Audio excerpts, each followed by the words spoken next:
If I had to start over with just one lens, this would be it. Some lenses are too wide, some lenses are too tight, but one gives you the best of both worlds. Hey guys, welcome to the channel. My name is Johannes and I do a lot of videos about street photography, gear reviews, lighting, equipment, cameras and lenses. But today we're talking about my favorite lens or focal length. I started out almost 15 years ago with my Nikon DSLR, so I've tested many lenses along the way, and I've been a Sony shooter for the past 7 years, using my gear for both personal projects but also paid jobs. And after testing so many lenses over the years, I kept coming back to this focal length. And here's why. To me, it is the perfect balance for versatility, quality, and it's affordable. It is the perfect mix of being able to get close to your subjects, but also observing and staying away and still capturing those candid moments. You might have heard of Henri Cartier-Bresson, this world-famous legend in the means of street photography. And although he was using a 50mm on a Leica camera, this camera had a smaller sensor, which actually made it resemble a 35mm look. But we also have all of the real big ones out there swearing to the 35mm, like Joel Meyerowitz. And if we turn to the movies, then we have Christopher Nolan and Steven Spielberg, who often like to use the 35mm focal length for their projects because of the cinematic yet natural look that you get with the 35mm lens. And of course right now I am shooting on a 35mm lens just to make it full circle. So it's not just something that I am saying to make a video. I actually mean that 35mm is a really great focal length for you to use. So for full frame Sony lenses, I really love the 35mm 1.8. I think it's a fantastic lens for the money.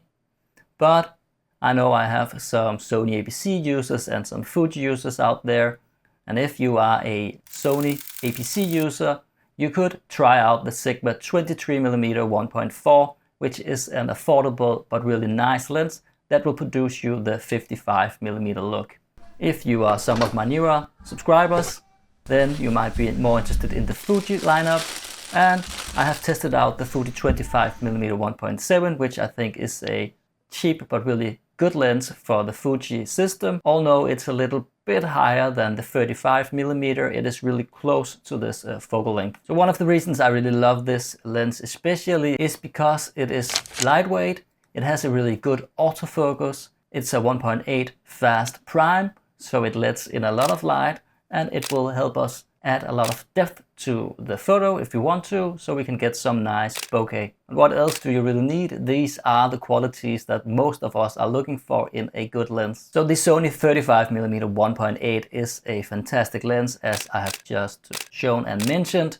But if it is too expensive for you, you might consider looking into the Viltrox 35mm 1.8, which is a little bit cheaper. I haven't tested out this lens myself, but my experience with Viltrox is that they actually make some really nice lenses of good quality, but for a decent price. So why do I keep saying that the 35mm is so great? Well, I think you can use this lens for product photography with ease. It is also really good for portraits because it does not have that much distortion. So you can go that closer if you want a tighter shot, but you can also create a more storytelling portrait where you show some of the background that you cannot do with, for instance, a 85mm portrait lens. Then we have street photography, and I don't think I need to say more about this because 35mm is really great for street photography. When we talk about video, this lens is also really nice. Nice!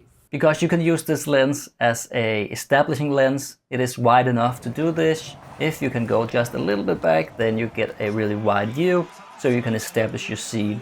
You can use this lens for those medium shots, showing the context of the scene and your main subject, and you can just go a little bit closer and get those tight shots that you can use to show off emotion or key actions to enhance your storytelling. So I understand why Steven Spielberg and Christopher Nolan really like to use this lens. So of course the 35mm focal length is not perfect. This lens is not perfect. But to me, you just get the best out of the wide and the tight world. and you get this in between where you get all the good qualities that you would like from the other kinds of lenses, and you crop it into the 35. Of course, for some scenarios you would like a wider lens or a tighter lens, and for these scenarios feel free to use those. But if I just had to use one lens, then it would definitely be the 35mm. That would be my go-to choice. So remember, this is just my style of shooting and how I like to shoot. I also like to shoot on an 85 sometimes to get those really tight shots, and I think it produces another kind of a view that I also like from time to time. You might have a different preference. Let me know. I would love to hear what you think and what your main lens is. Remember, this is all about being creative. There is no right or wrong. This is just how I like to shoot. And why is this lens, for instance, better than the 50mm? Well, it might not be for you. I just think that the 35mm offers all the things that the 50mm does and a little bit more. Also, when you're talking about budget lenses for Sony, the Sony 50mm lens 1.8 is a decent lens for the money, but it has a lot of flaws that you don't get with this 35mm 1.8.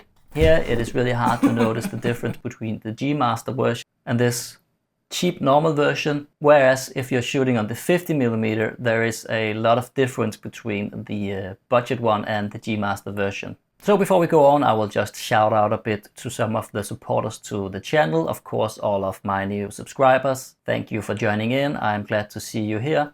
You can always write me questions and I will try to answer them the best I can. But I would also like to call out Track Club, that I'm really glad to be using to find music on my channel. If you're interested in trying out Track Club, there is a 2-month subscription link down in my description that you can use to try it out for free. Also, I've talked about Dehancer before. I really like Dehancer. Dehancer helps you get this filmic look on your video. We're talking halation, bloom, grain, and it also has a lot of film simulations that you can apply to your footage to get this filmic look. They also make plugins for photos if you would like some help at getting your photo a more cinematic filmic look as well. I also have a 10% discount code in the description for Dehancer. You can go and check this out if you're interested in getting the filmic look for your videos or photos. So let's face it, lenses are not that cheap, so why not save some money on camera gear that you can buy on TEMU. I made this video about cheap, really good photography gear that you can get on TEMU for more or less no money. I think you should check it out because this will save you money to go out and buy that next lens that you really want to get. And by the way, and did you already watch this video? I am already considering making a new one. So if you have any TEMU gear that you would like me to try out so we can see if it's worth buying, please let me know and I will take this into the video so you don't have to go out and use your money on something that might not be that great. So if you could own only one lens, which would it be? Drop it down in the comments. It doesn't have to be a lens that you even can afford. Just tell me your dream lens. I would like to hear that. And if you want to see this lens in action, then you can see the video coming up on the screen now. Take care, guys. Boy. I'm the biggest in the game, I'm the one they talk about. Everybody know my name, my resume is loud.